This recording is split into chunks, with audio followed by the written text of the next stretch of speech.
గ్రంథం. ఇది 150 ప్రాచీన హీబ్రూ పద్యాలు, గీతాలు, ప్రార్థనల సంకలనం. అవన్నీ ఇశ్రాయేలు చరిత్రలోని వివిధ సమయాల్లో రాసినవి. వీటిలో ఎక్కువ కీర్తనలు దావీదురాజు రాశాడు. సరిగ్గా చెప్పాలంటే అతడు 73 రాశాడు. అతడు ఒక మంచి కవి, సితారా వాయిద్యకారుడు. ఇంకా ఈ కీర్తనల వెనక అనేక మంచి వేర్వేరు రచయితలున్నారు. వాటిలో ఆసాపు కీర్తనలు, కోరాహు కుమారులు రాసినవి, ఇంకా మరికొంతమంది దేవాలయంలో ఆరాధన నడిపించేవారు కూడా ఉన్నారు. సొలొమోను, మోషేలు రాసిన కీర్తనలు కూడా ఉన్నాయి. ఈ మొత్తం కీర్తనలు రాసిన వారిలో దాదాపు 3వ వంతు మనకు అపరిచితులు. వీటిలో ఎక్కువ కీర్తనలు ఇశ్రాయేలు దేవాలయంలో ఆరాధనలో పాడటానికి ఉపయోగించేవారు. నిజానికి కీర్తనల గ్రంథం ఒక పాటల పుస్తకం కాదు. ఇశ్రాయేలీయులు బబులోను చెర నుండి తిరిగి వచ్చిన తరువాత ఏదో ఒక సమయంలో ఈ ప్రాచీన గీతాలన్నీ సంకలనం చేసి వాటన్నిటినీ ప్రయత్నపూర్వకంగా కీర్తనల గ్రంథం అని మన ముందుంచారు. ఈ గ్రంథం ఒక ప్రత్యేకమైన నిర్మాణం కలిగి ఉంది. అంతేగాక మొదటి నుండి చివరి వరకు చదివేదాకా మీరు గ్రహించలేని ఒక సందేశం దీనిలో ఉంది. కీర్తనల గ్రంథం నిర్మాణం గురించి తెలుసుకోవాలంటే నిజానికి దాన్ని చివరి నుండి ప్రారంభించడం సహాయకరంగా ఉంటుంది. ఇశ్రాయేలు దేవుణ్ణి స్తుతించే 5 కీర్తనలతో అది ముగిసింది. ఆ 5 కీర్తనలు హల్లెలూయా అనే మాటతో ప్రారంభమై అదే మాటతో ముగుస్తాయి. హీబ్రూలో అది ఒక ప్రజల సమూహానికి యెహోవాను స్తుతించండి అని ఆజ్ఞాపించినట్టు ఉంది. ఈ 5 కీర్తనల్లో ఈ ఏర్పాటు చక్కగా కనిపిస్తుంది. ఎవరో ఈ గ్రంథానికి ఒక ముగింపును ఇవ్వడానికి ఈ ఏర్పాటు చేసినట్టు కనిపిస్తుంది. దీనితో ఈ గ్రంథానికి ఇంకా ఇలాంటి ప్రయత్నపూర్వకమైన నిర్మాణం ఇంకెక్కడైనా జరిగిందా అనే ప్రశ్న రేకెత్తుతుంది. ఈ కీర్తనల పైన ఉన్న హెడ్డింగులు జాగ్రత్తగా గమనిస్తే మీ బైబిలు అనువాదకులు కొన్ని చోట్ల 1వ గ్రంథం, 2వ గ్రంథం, 3వ గ్రంథం, 4వ గ్రంథం, 5వ గ్రంథం అని వేరువేరు చోట్ల హెడ్డింగులు ఇచ్చినట్లు చూస్తారు. ఈ విధంగా ఈ గ్రంథాన్ని 5 పెద్ద భాగాలుగా విభజించారు. దీనికి కారణం ప్రతి భాగంలోని చివరి కీర్తనకు ఒకే రకమైన ముగింపు ఇచ్చారు. అది ఆ భాగానికి ఒక సంపాదకుని పరిచయంలాగా ధ్వనిస్తాయి. అది ఇలాంటి పదాలతో ఉంటుంది: ఇశ్రాయేలు దేవుడైన యెహోవా శాశ్వత కాలము నుండి శాశ్వత కాలము వరకు స్తుతింపబడునుగాక. ఆమేన్, ఆమేన్.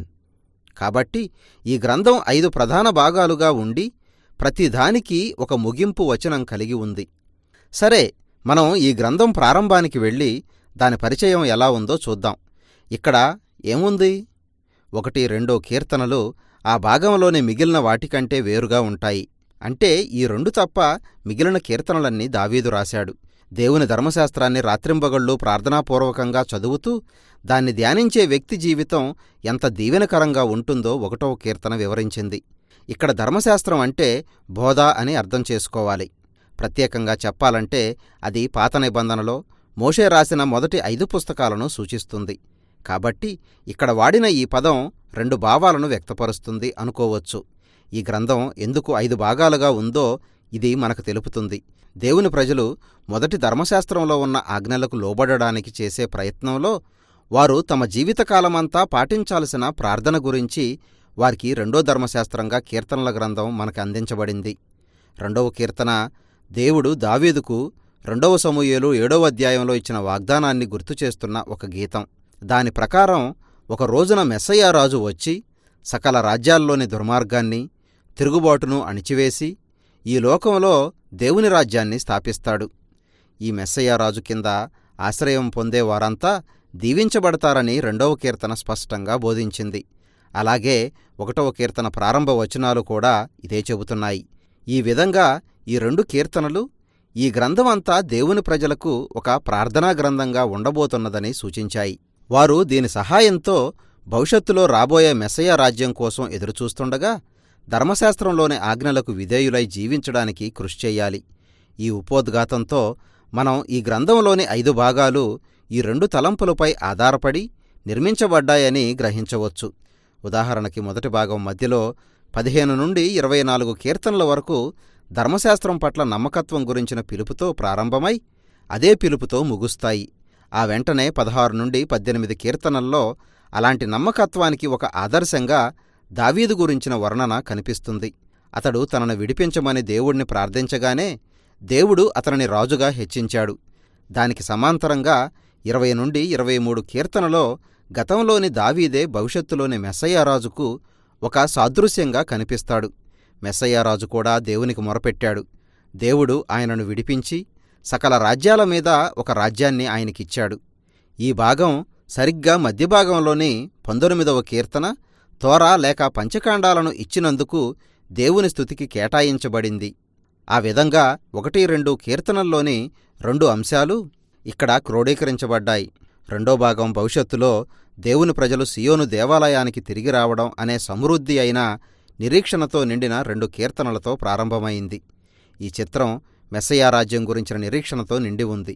ఈ రెండో భాగం భవిష్యత్తులో సకల రాజ్యాలపై మెస్సయ్యారాజు పాలన గురించి చెప్పే కీర్తనతో ముగుస్తుంది. ఈ కీర్తన అమోఘమైంది. ఎందుకంటే మెస్సయ్యా రాజ్యం గురించి ప్రవక్తలు చెప్పిన అనేక వాక్యభాగాలను పేర్కొంటుంది. అది ఈ రాజు పాలన దేవుడు ఎప్పుడో అతని సంతానం ద్వారా సకల దేశాలు దీవించబడతాయని, అబ్రహాముకు చేసిన వాగ్దానాన్ని నెరవేర్పుకు తీసుకొస్తుందని చెబుతున్నది. మూడో భాగం కూడా దేవుడు దావీదురాజుకు చేసిన వాగ్దానాన్ని ప్రతిఫలిస్తూ ఉన్న కీర్తనతో ముగిసింది. అయితే అది ఇశ్రాయేలు చరదృష్టి కోణంలో రాశారు. దావీదు వంశాన్ని తానెన్నడూ విడిచిపెట్టనని చేసిన వాగ్దానాన్ని రచయిత ఈ కీర్తనలో జ్ఞాపకం చేసుకున్నాడు.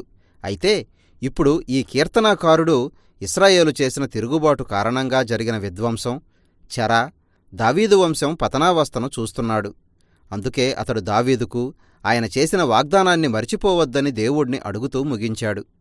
ఇశ్రాయేలీయుల పరవాసం అనే గొప్ప విపత్తుకు స్పందనగా 4వ భాగం రాయబడింది.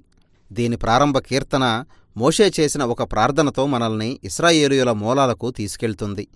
సీనాయి కొండ దగ్గర బంగారు దూడ సంఘటన తరువాత మోషే చేసినట్టు దేవుని కనికరాన్ని కోరుకునే ప్రార్థన ఇది. ఆ 4వ భాగం మధ్యలో కొన్ని కీర్తనలు ఇశ్రాయేలు దేవుడైన యెహోవా ఈ లోకంపైన, సర్వసృష్టిపైన నిజమైన రాజుగా ఏలుతున్నాడని ప్రకటించాయి. చెట్లు, పర్వతాలు, నదులు వీటన్నిటినీ పిలిచి భవిష్యత్తులో ఒక రోజున దేవుడు తన న్యాయాన్ని, రాజ్యాన్ని ఈ లోకమంతటి మీదకి తీసుకువస్తాడనే ప్రకటన వీటిలో చూస్తాం. ఈ గ్రంథంలోని 5వ భాగం దేవుడు తన ప్రజల మొరలు ఆలకిస్తాడని, ఒక రోజున భవిష్యత్తులో రాబోయే రాజును పంపి దుర్మార్గాన్ని ఓడించి ఈ లోకంలో దేవుని రాజ్యాన్ని స్థాపిస్తాడని రూఢీపరిచే గీతాలతో నిండి ఉన్నాయి.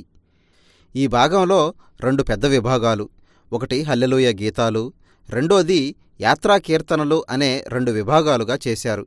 ఈ 2 ఉపవిభాగాలు కలిసి భవిష్యత్తులో దేవుడు తన ప్రజల్ని నిర్గమాకాండం తరహాలో విమోచించడం గురించిన ఒక నిరీక్షణ కలిగిస్తాయి. వాటి మధ్యలో 119వ కీర్తన ఉంది. ఈ గ్రంథం మొత్తంలో ఇదే అతి దీర్ఘమైన కీర్తన. అది హీబ్రూ అక్షరాలతో సమకూర్చబడింది. ప్రతి వాక్యము ఒక కొత్త హీబ్రూ అక్షరంతో ప్రారంభం అవుతుంది.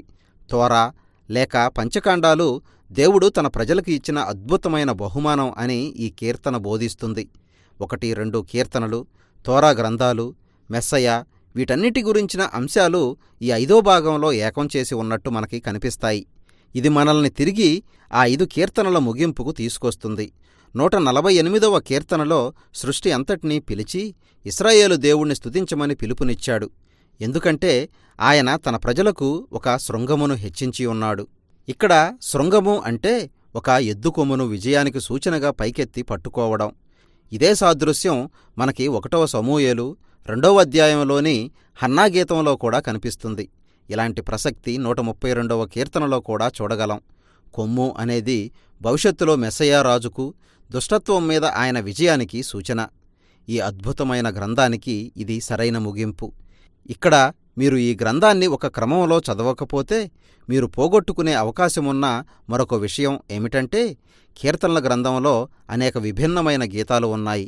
అవన్నీ ప్రాథమికంగా 2 వర్గాలుగా చెయ్యొచ్చు: విలాప గీతాలు లేక స్తుతిగీతాలు. విలాప గీతాలు ఈ లోకం ఎంత భయంకరంగా ఉన్నదో అనే భావనను, అయోమయాన్ని, ఆగ్రహాన్ని వ్యక్తపరుస్తున్నాయి. అదే సమయంలో రచయిత ఎదుర్కొంటున్న భయంకరమైన పరిస్థితిని వ్యక్తపరుస్తున్నాయి. కాబట్టి ఈ కీర్తనలు ఈ లోకంలో జరుగుతున్న చెడువైపుకు మన దృష్టి సారించేలా చేస్తాయి.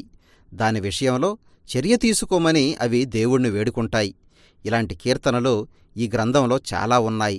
అవి మనకు చెప్పే ప్రాముఖ్యమైన విషయం ఏమిటంటే, మన ఈ లోకంలో కనిపించే దుర్మార్గం విషయంలో విలపించడం అనేది ఒక సమంజసమైన స్పందనే అని. ఈ విలాప గీతాలు ఈ గ్రంథం ప్రారంభంలో అంటే 1 నుండి 3 భాగాల్లో ఎక్కువగా కనిపిస్తాయని మీరు గమనించవచ్చు. అయితే జాగ్రత్తగా చూడండి. అప్పుడప్పుడు స్తుతిగీతాలు కూడా ఉంటాయి. స్తుతిగీతాలు సంతోషాన్ని, పండగలని వ్యక్తం చేస్తాయి. అవి ఈ లోకంలో ఉన్న మంచివైపుకు మన దృష్టి సారించేలా చేస్తాయి. దేవుడు మన జీవితాల్లో చేసిన వాటిని వివరించి వాటి గురించి దేవునికి స్తుతులు చెల్లిస్తాయి. 4-5 భాగాల్లో స్తుతిగీతాలు విలాపగీతాల కంటే ఎక్కువగా కనిపిస్తాయి. అది అంతా 5 భాగాల హల్లెలూయా ముగింపులో చరమాంకానికి చేరుతుంది. ఈ విలాపం నుండి స్తుతికి జరిగే మార్పు అమోఘంగా ఉంటుంది. ఇది మనకి ప్రార్థనా స్వభావం గురించి బోధిస్తున్నది.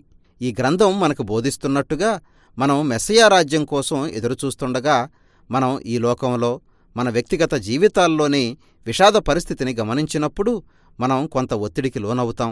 కాబట్టి కీర్తనల గ్రంథం మన జీవితాల్లోని బాధను నిర్లక్ష్యం చేయరాదని మనకు బోధిస్తుంది. అదే సమయంలో బైబిలు విశ్వాసం ఎప్పుడూ ముందుకు చూస్తుంది. భవిష్యత్తు మెస్సయా రాజ్యం గురించి దేవుడు చేసిన వాగ్దానం వైపుకు అది దృష్టి సారిస్తుంది.